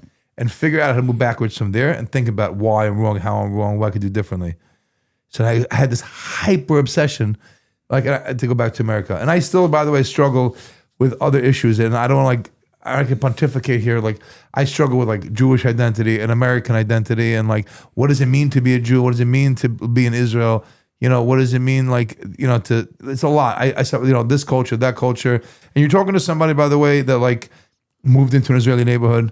My Hebrew's, I would say, relatively fluent. I speak a little bit of Arabic. You're talking to someone that actually did try to, mix in with this Israeli society at large. Right. But like, I had this idea in my head, like, I got to go back. And I'm like, it's an obsession. And I would talk to them and like, okay, I kept getting pretty consistent answers. You want to do it? Do it this way. I'm like, well, I had just more this and this and this to say. Right. So like, I'm probably wrong. Well, I would say that takes a tremendous amount of trust. And again, I'm going to go back to the love. I would say not. Saying that you would have to be, to give over, to believe that someone else may be right over you would be like, they think about me, they care about me. I disagree. Okay, so tell me what you think it is. I don't think, there was no trust. I'm saying when you decided you're wrong? Nope. I just decided that I didn't know. I'm going to trust God. And these are the people that were placed in my life that know more than me. These are the people, it was very situational. These are the people that know more than me. This is his rehab. That's my sponsor. I have no choice other than to trust these people. I have to. It wasn't a try. I didn't specifically trust them. There were times my brain convinced me I didn't even like them so much. Right. Like these are the people that I'm with. So God put them in my life, and they must be here for this. So reason. how long are you sober now? God willing, October 17th, I should be picking up my 6-year coin. You don't know how happy that makes me. As someone who's loved you for a long time, I'm very, very happy for you. Well, let me ask you, okay, can I ask you about this motorcycle trip? Sure, shoot. Talking about I wanted to hit it right in the beginning so that everybody heard it because people drop off the podcast, but we'll try to clip it out for you guys. But what is this motorcycle trip? What is going on? By the way, your Daisy House is stepping up their game marketing wise in a big way. Congrats, you guys. You're awesome. Okay. Talk to me. So, what is it? First of all, let me preface it. This is our first time doing this. Hopefully there'll be more years. One of the things you were mentioned about me and Eric and connecting and love and this and all that stuff. So one of the things that we very much love and have in common and finding common ground was motorcycles. I remember when I was in detox, Eric came up and just to argue with me, like which bike was better. And I told him what a piece of crap bike he had. And he's like, you don't know nothing. He's like, how much horsepower does your bike make?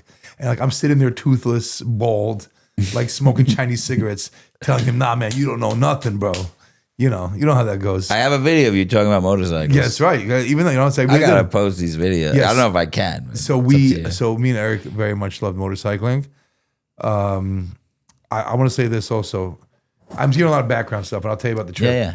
So I will say this: when I got to rehab, I was going through a lot in my head, and my brain had to process 19 years of memories. And one of the things that also was like in my head, I just wanted to be on a motorcycle again. I had lost everything: my woman, my dog, my vehicles, my life, my dignity, my respect, my integrity.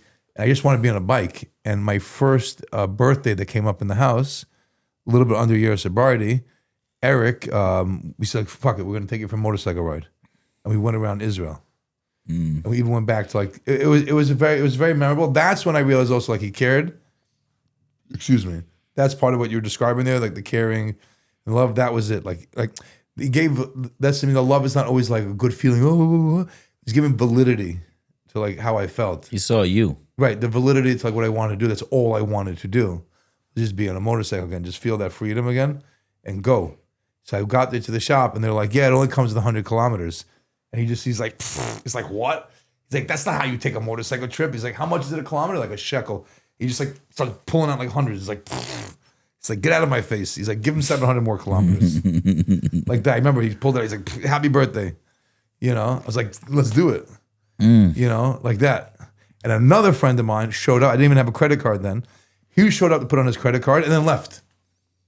Really? The guy that's celebrating 6 years with me in October, Wow. my roommate, he showed up. He's like, I got you. But he came all the way to Tel Aviv, put on his credit card, and said, have fun, bye.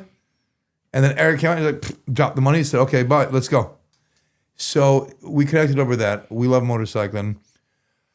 I've always wanted to go cross country. We're not doing that though. And then we had a friend, Sean. This is a little mixed. It's a lot here actually. So we had a roommate also in the same group at the same time during Corona. Sean. Yeah, I remember Sean. Yeah, Sean Dula. Yeah.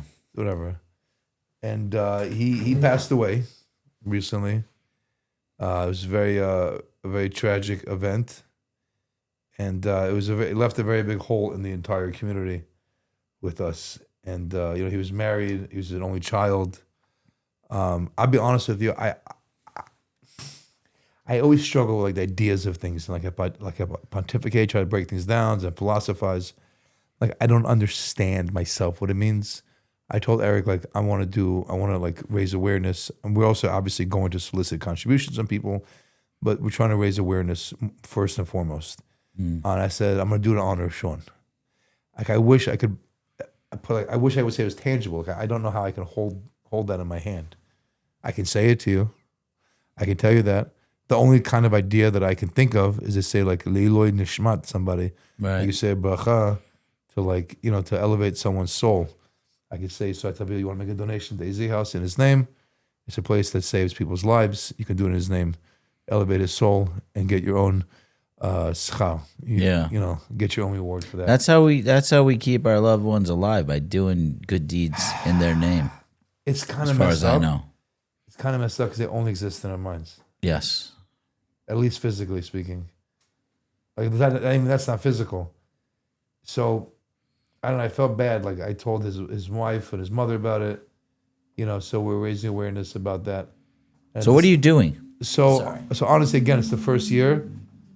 Me and Eric, we're mostly Rosh Hashanah. We're kickstands up. We're getting on motorcycles. We're driving around the country. America. We're in Israel, in America. I say here in Israel. We're driving around America. We're going from Baltimore. We're going up to Cleveland. We're going to St. Louis. Then there are other communities we would like to visit. We would like to visit Dallas or Atlanta, Memphis.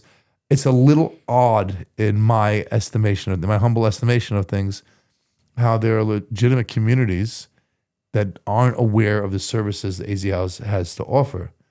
We could just sit here and talk about their success rate in a bubble. Just in that right there, if we put them next to a regular rehab that charges $30,000, $40,000, or $80,000 a month, then it would still be a better choice. I mean, you might not have a spa or equine therapy, for all those who don't know that fancy horse therapy. Like, hey, I gotta make a commercial. Hey, do you have a problem smoking crack cocaine? Come play with the horses and get sober. It's an odd thing. I'll make a statement and I want to really support you through the whole process, but I believe the AZ House is the best rehab out there. It is. And then on top of that, it's such an odd thing. I tell people it's no charge. And I had to figure this out psychologically. I was calling people up, telling them it was free. And they're like, free? What do you mean free? What does that mean? Right. Well, I had to think about that. I said, well, the rent's not free. The food's not free. The staff's not free. It's no charge. And it's a big part of the success rate is in the fact that you don't pay anything. You pay by paying it forward. You pay for it by doing service. You pay for it by doing what you're supposed to do. How do you have the right to occupy a bed someone else is paying for you if you're not going to abide by the rules and regulations of the house? How does that even make sense? There's a certain element of a certain burden almost that's placed upon you when you're admitted into the house and you don't pay anything. Right.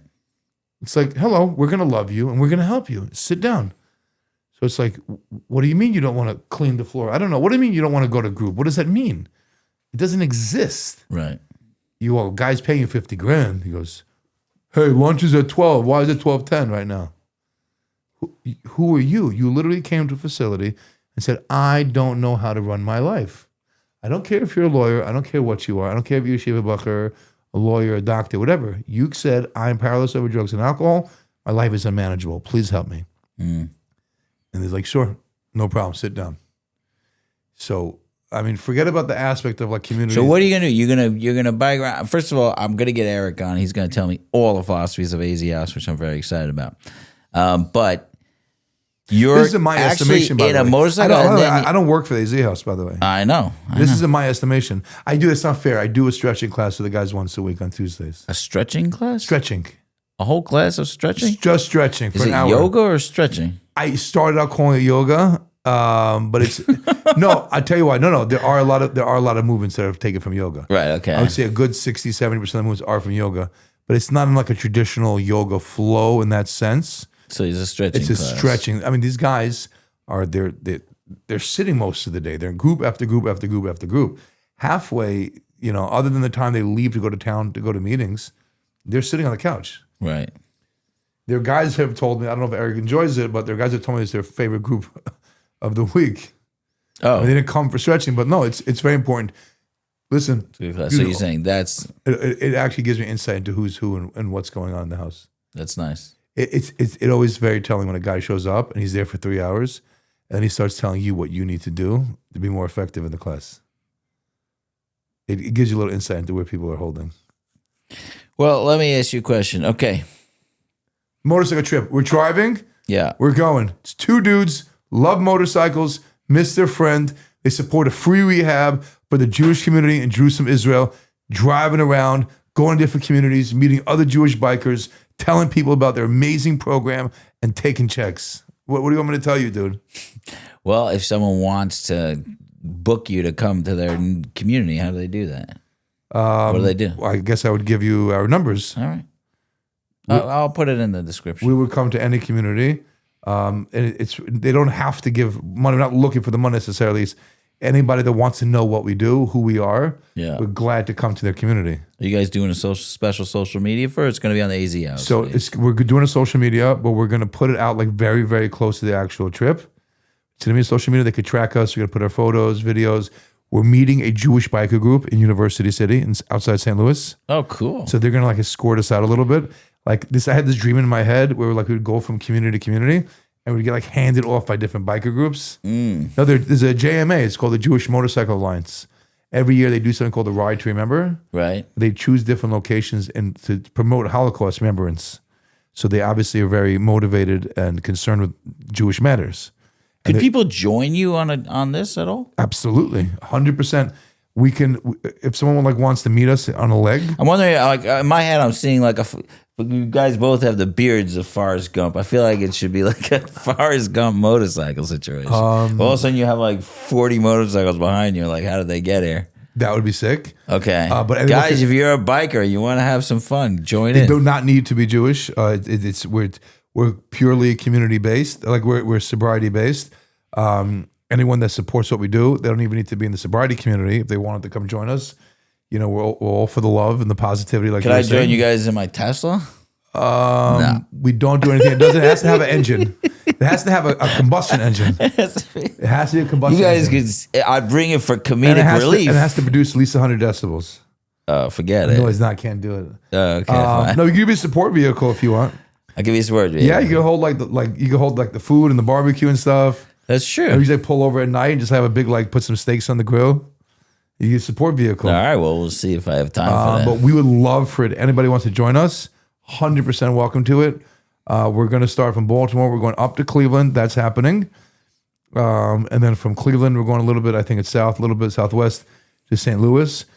And then from St. Louis, we're trying to figure out exactly. Ideally, we wanted to go to like Dallas or Houston and then shoot back east towards Baltimore via the areas passing around Memphis and Atlanta, or south even, or south.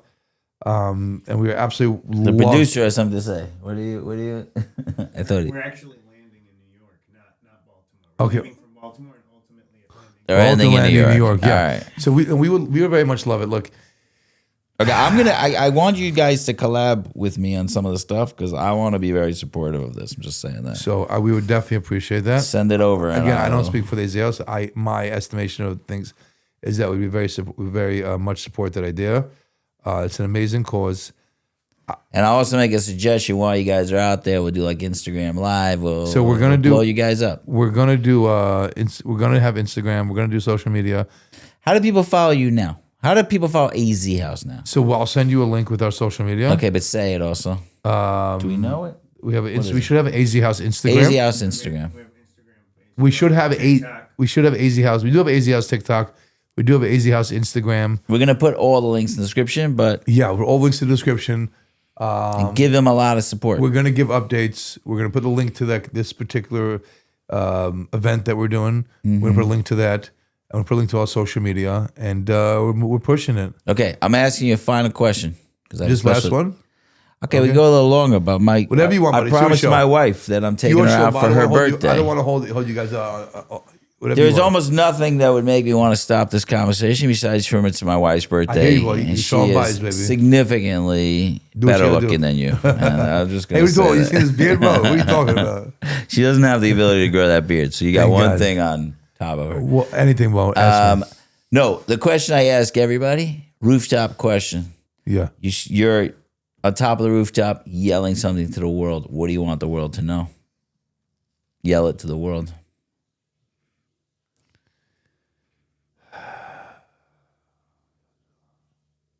You have to yell. Or can you stay quiet? Also, you want to stay quiet? It's the first time in your life I've seen you stay quiet. I'd be honest with you. Sometimes I'm standing up on like a high, like at a mountain or a rooftop. I just close my eyes and I just look at the sun. I just just feel the sun on my face and just feel the wind. So I'm just sitting there rocking back and forth, just quiet. It's just the most amazing thing. I just sit there, just quiet. I have taken motorcycle trips like out loud, just screaming to 100 miles an hour. Just like, what do you want from me? Like what do you want? You know what I mean? All these ideas, like all these ideas and emotions and drives and physically, emotionally, spiritually, like it's. I think it's a question like since ever. Like it's something. I'm not saying a chiddush. I'm not saying anything unique. We all want to know what's wanted of us. Like it's a very rare thing in life that you pick a cause and you run with it and do it selflessly, and you know you're on the right path. And we all want to know like how do we be of maximum service and maximum use and balance out what we also want in life. And we want to take care of ourselves. Like we have all these competing instincts. So like somehow I've just yelled, "What do you want from me?" I No, would but you're say, yelling to other people. That's you yelling to you God. asked what I'm yelling. You didn't say to who? To the God, world. to the world. God. What's the world? Okay. I was thinking I of heard other something people. amazing the other day. Okay. Amazing. It was like a wedding. I was in a wedding in England. I took a motorcycle trip there too. So cool. And I heard this amazing thing to me. It kind of like it shook me a little bit. It said humanity looking for other human connection is just seeking a relationship with God. I agree with that. And it made me think a lot. I'm still thinking about it. Still messing with my head. There's a line from Les Miserables, which is my favorite Broadway show. Stop. Oh yeah, go ahead. I got my feet crossed. I'm like, No, I love Les Miserables. You kidding me? Oh, really? One of Okay, so I'm going to sing it then. Les Miserables. Can I sing it? One of the greatest productions ever. Okay, so then I'm going to sing It it. speaks to every part of me. You'll see if you remember this part. Yeah. You ready? To love another person is to see the face of God. That was the line. That's the same line. To love another person. Victor Hugo said that. This is That going movie- way that back, movie- bro. That movie bothered me, man. What? That movie, I felt. The movie? He literally is like a true story of like redemption. He just wanted to do better at any cost. He just wanted to do better. Yeah. And there's a constant AA, like we get better because we honestly wanted to. Yeah. And like no matter what, he didn't care. His truth, he knew what the truth was, and he did not care. So what bothered you about it? Like the depth, the level you had to go through. Just like nobody cared. Like the fact remains is, I don't know, maybe we live in a different time now. People like very willing to like, there's certain people, certain groups want to see like your redemption. It gives them hope. But by and large, once you're branded a certain thing in this life, that's what you are. That's what you are. And so like this concept of redemption, when I got sober, I was fervently against the idea that a person could change. Fervently against it. Fervently. Well, you're wrong. But I will tell you, in Les Miserables, if you watch the movie or the show, they Liam whitewash. Neeson's my guy, bro. Yeah, It's not they that. I whitewashed want it. nothing. If you read the book, Yeah. his daughter deserts him, never comes back. They desert him. The cop He kill himself? ends up, Cop jump in the river? yeah, but he ends up a miserable old man. He does not end up with any joy or his daughter coming back. And you know what's crazy? The cop also, he saw like that things were not as way he saw it in life. He didn't know what to do with it. You know what to do with it? It shook his whole foundation. That, I would tell you, Javert, who's the cop, Javert is the one that Why won't you leave me alone, that Javert? shakes me the most. Because he's like, we do it so much. We have these ideas. We get married to the ideas. And then when they're ripped away from us, we're like, who are we without these ideas? Well, we hold on to ideas, principles. These are things that we think make us, and we're searching for identity.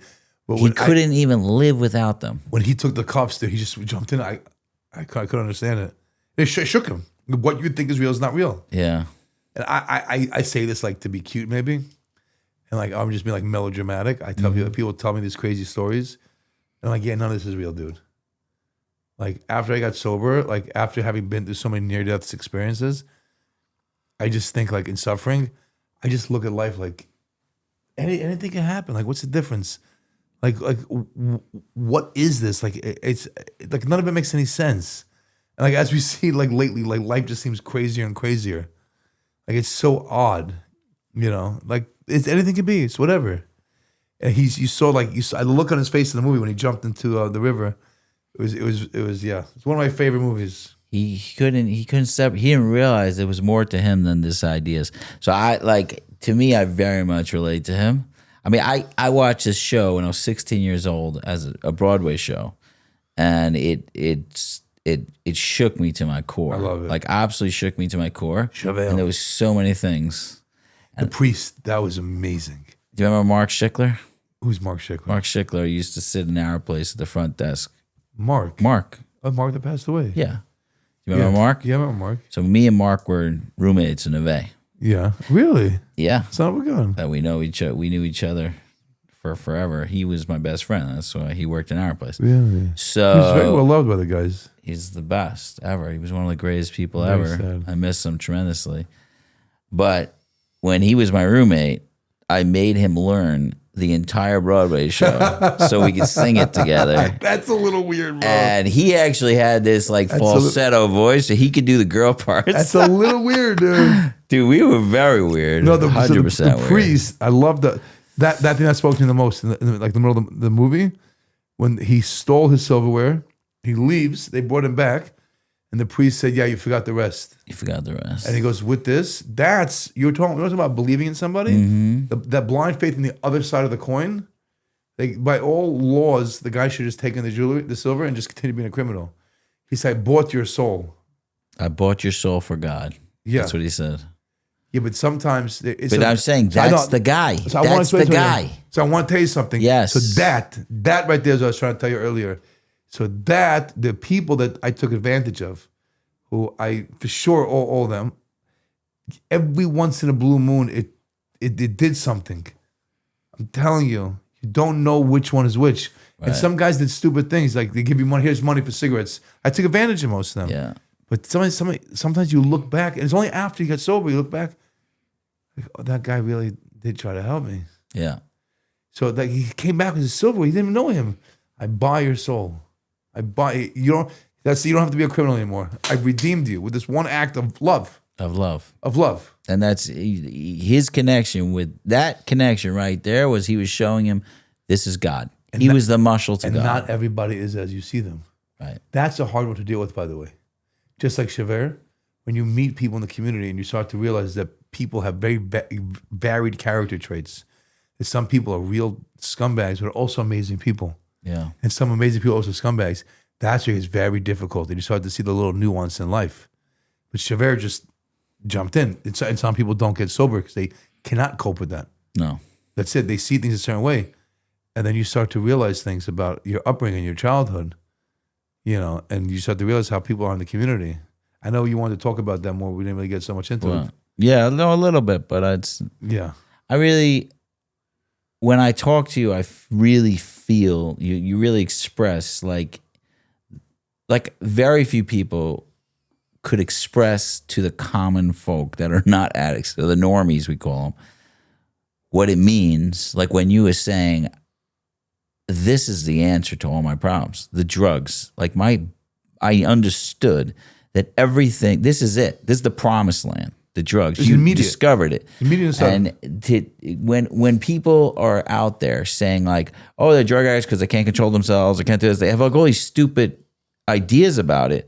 But to understand that someone is in hell and then immediately put into the solution, and then you're like, oh, it's not an option to do drugs. The drug addicts that I grew up with were some of the most motivated, self-disciplined people.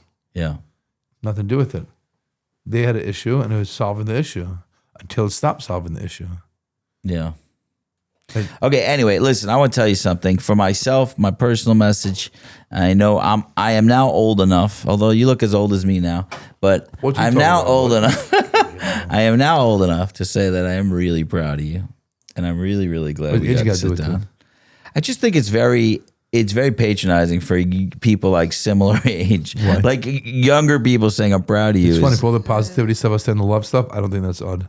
Okay, good. Like, I'm proud of you. Well, I'm very proud of you. Sick. I'm very proud of what you've accomplished. Thank you. I'm proud of what you're continuing to accomplish.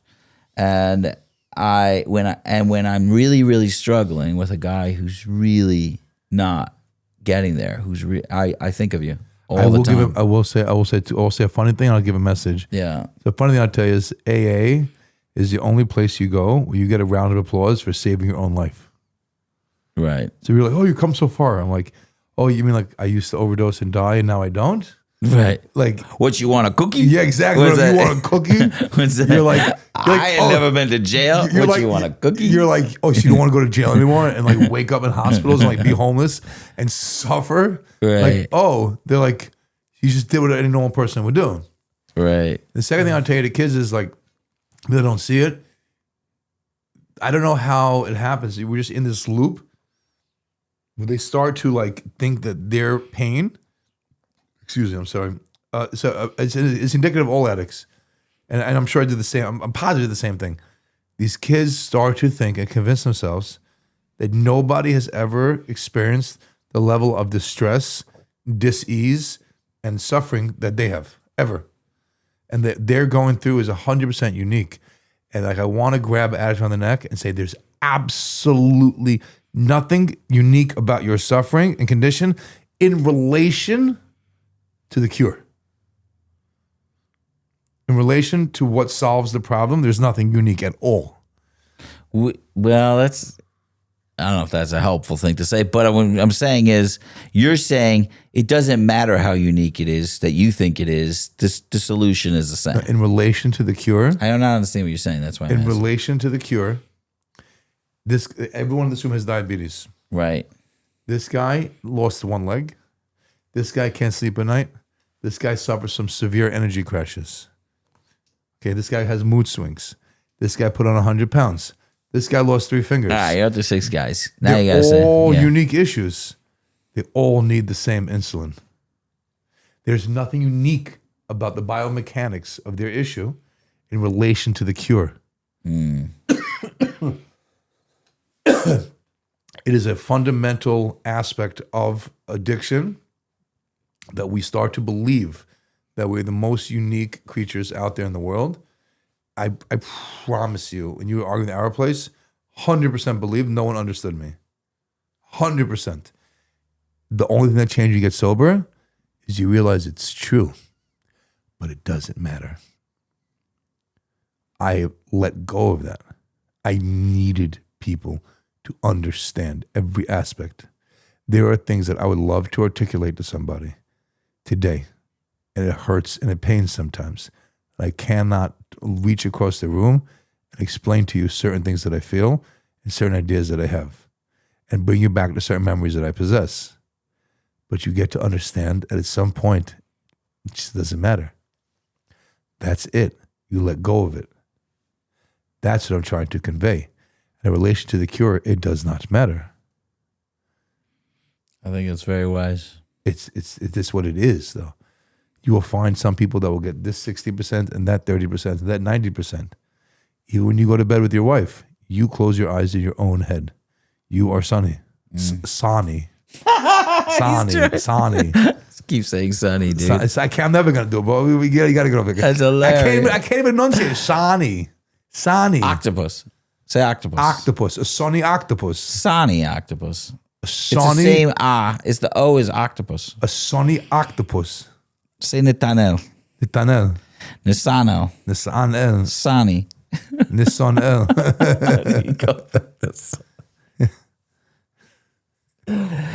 You're amazing. I love you. I love you too, dude. And I thank you for coming in. And I'm really looking forward to this adventure. I'm gonna follow you God every willing, bit. God willing, if we do this next year again, we have a more more thought out, planned outreach. No. You gotta just do it first, then you figure it out next time. Finally, something we agree on. Yeah. You gotta just do it. You gotta go crazy. You gotta go nuts. Love you, man. Thank you for this day that I've been given. Thank you. Thank you. Thank you for this chance. Thank you for this chance to live anew.